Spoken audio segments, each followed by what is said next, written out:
Is discounting your price in the home services good or bad? Well, that's a great question. It's bad for two reasons, and then I'll get to the good. Number one, your profit margins can't handle it. Most home service companies, and I mean the overwhelming majority, are way below 10% net profit. I mean, realistically, most companies are probably negative at the end of the year. But those that are profitable are probably in that 1 to 5% range, right? Very few companies are over 10%. You hear about them all the time, but it's because they're so rare. So, number one, it costs you profit. So if a company's doing 9% net profit at the end of the year and you give 10% discount on jobs, well, you're giving away more profit than the company's making. So the company lost money on that job. That's no way to build a company. Number two, it's a cheat code, right?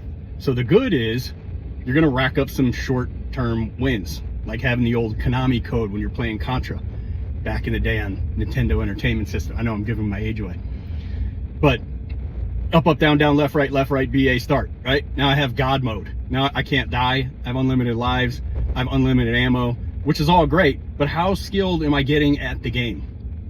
Not very skilled at all, right? And then you get sick of playing the game because you've already beat it. Ultimately, it costs you more than it's giving you. So don't do it. Now, how do I personally feel about companies that raise their price, say 5%, and then give a 5% discount? Well, look, you're gonna have club memberships, right? Hopefully. And club memberships come with a discount. But the club memberships that you collect a monthly payment on, they pay for that discount. So I'm not a fan of the deceptive practice of let me raise my price, then walk in here and give them the same exact discount.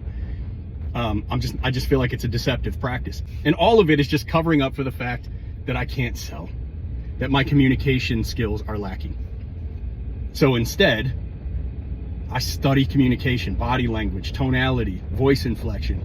I get really good at conveying what I feel. So I believe deeply in, let's say in a plumbing truck, I believe deeply in water treatment, in reverse osmosis and purifying water that comes in from the city before we drink it and give it to our kids. I believe deeply in that.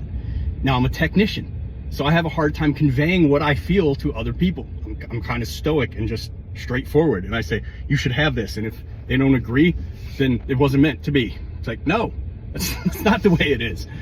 So we get good at conveying what we truly feel, letting our guard down, opening ourselves up, and communicating how we feel about a certain product or service.